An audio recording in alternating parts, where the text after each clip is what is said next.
Now, worship of Allah is something very broad that can be divided into two areas: special acts of worship and general acts of worship.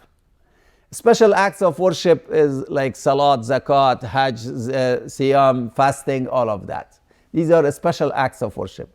General acts of worship, any other action in life can become an act of worship.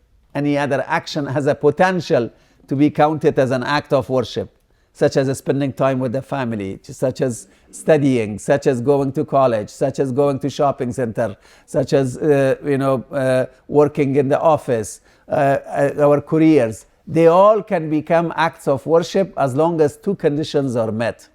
Number one, the intention behind all those actions should be pleasing Allah.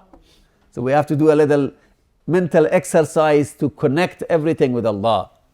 Why I'm going to work? I'm going to work to please Allah, because Allah has given me this responsibility that I should be productive, I should earn for my family, I should be a useful member of the society. So connect it with the pleasure of Allah. Your intention should be pure.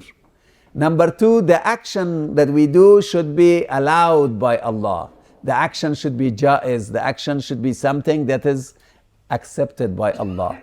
So as long as the action is right and the intention is right, every action can be counted as an act of worship. So, for example, we are doing our homework for a school. We are going to work, office.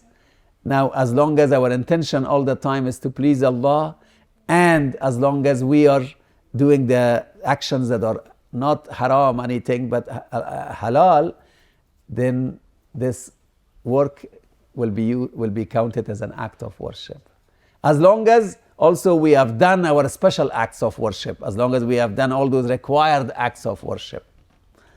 Subhanallah. So life becomes full of worship and full of meaning in every aspect once we understand this concept.